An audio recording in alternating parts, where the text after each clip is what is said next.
So I'm going to talk a bit about blockchain, but mostly I want to talk about money. So there's the blockchains that are open, public, borderless, neutral, censorship resistant, and then there's the other kind, which are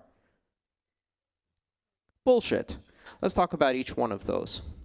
Open means that anyone can access it, anyone can participate in it without authorization, without vetting, without anybody checking ID or national card or ethnic origin or anything like that. Simply open. Borderless. Like the internet, there are no borders in this space. This is a purely international, a truly international phenomenon. And what that means is that it doesn't matter where you are, the blockchain is already there. Neutral means that a system of money should not care who the sender or the recipient is, should not care what the purpose is, should only care about getting the transaction through. Censorship resistant. Censorship resistant means that if somebody wants me to stop sending money, to stop giving money to someone, they can't. Public is the idea that everything you do is verifiable on the network by everybody else, which means no one can cheat. Money is the killer app because it is the foundational technology of all commerce. And as such, it touches everything. And how it works affects everything. The three fundamental uses of money: SOV, store of value; MOE, medium of exchange; UOA, unit of account. Scarcity is a fundamental consideration when you're trying to build a store of value. Scarcity isn't intrinsic value. Scarcity is a completely different attribute of money. And in fact, intrinsic value is a very slippery concept. We haven't had money with intrinsic value since our money was bananas, because you can eat them. And in fact, unless you have scarcity, even the things that you might assume have intrinsic value do not have intrinsic value. The problem is that, first, investors will have to run the gauntlet and swim in these shark-infested waters full of these unscrupulous people who are taking their shitcoin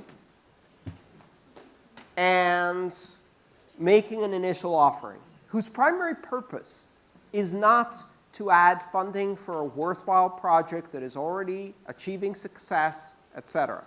It's not to generate value or take growth to a next level for something that is already worthwhile.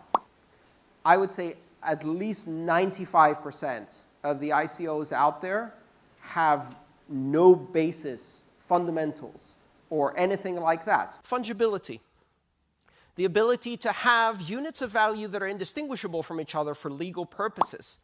Because without fungibility, currency ceases to be practical as a medium of exchange, because you now have differential pricing.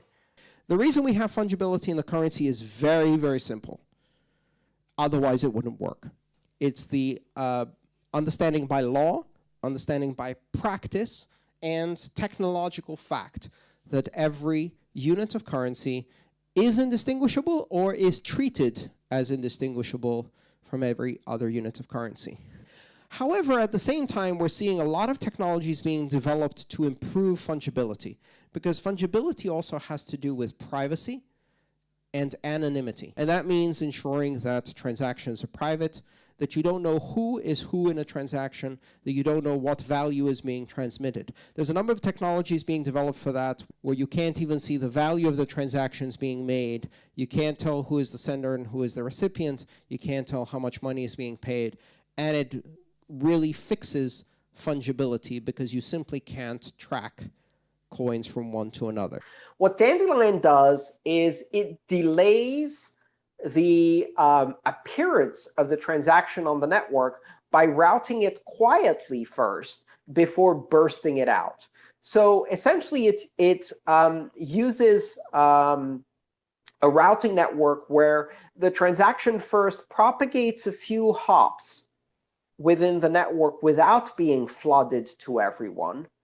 And then once it arrives at a specific distance, it bursts out like a dandelion seed that floats through the air until it hits a certain point and then sprinkles out all of the little seeds.